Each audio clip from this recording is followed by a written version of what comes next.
in its historical context, and that means Jewish scholarship was brought into bear.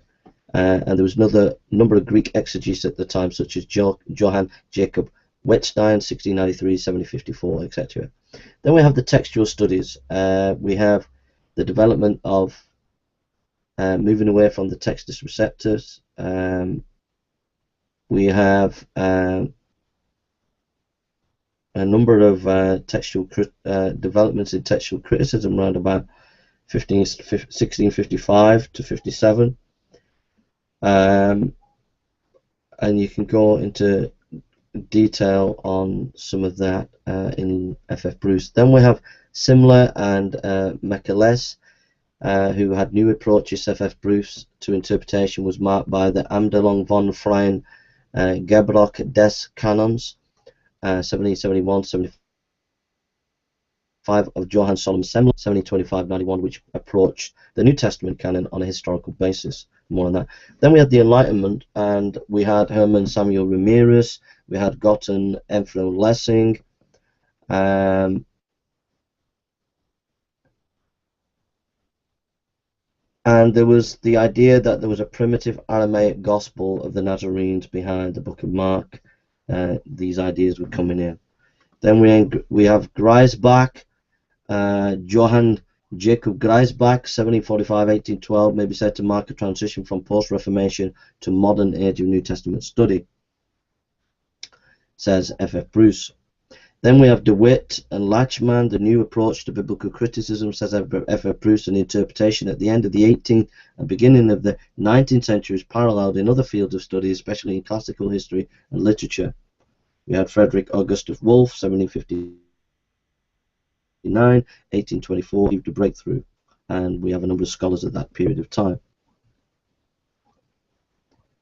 We have Schleiermacher and Lives of Jesus, and at that time we had Schleiermacher do his studies. We had people like Strauss and Renan coming in with their studies about the life of Christ using various methods. We have the Meyer commentary, who was a massive exegete. F.F. Bruce says one of the great exegetical achievements of the 19th century is Heinrich Augustin Wilhelm Meyer, 1873. I had a set of those commentaries, but I gave them away. Then we had exegesis at Princeton. We had Charles Hodge, 1797-1878, and a number of Princeton theologians. We have Stewart as well, Dr. Stewart, who wrote some massive commentaries and was very important at that period in America. We have the Tübingen School with Dr. Barr, saying that there was a split within the church and developed his theories influenced by Hegel's philosophy.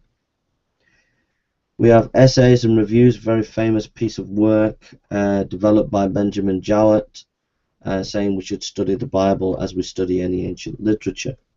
We have the Cambridge School, Westcott, Bishop Westcott, 1825-1901, Fenton Anthony Hort, 1828-92, and Lightfoot, Bishop Lightfoot. These were massive scholars on New Testament, tried to study things in a very historical context, look at the early church fathers and what ancient texts said. They were massive scholars.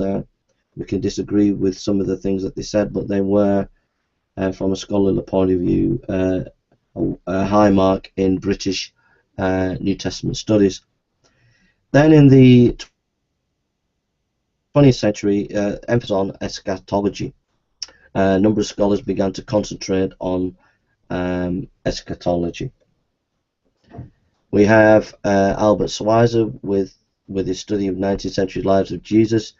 We have von Remus Reed, The Quest for the Historical Jesus. This epoch-making work reviewed the gospel research of more than 100 years.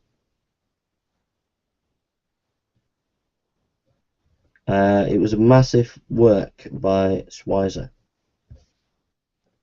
Schweitzer emphasized quite a bit about eschatology.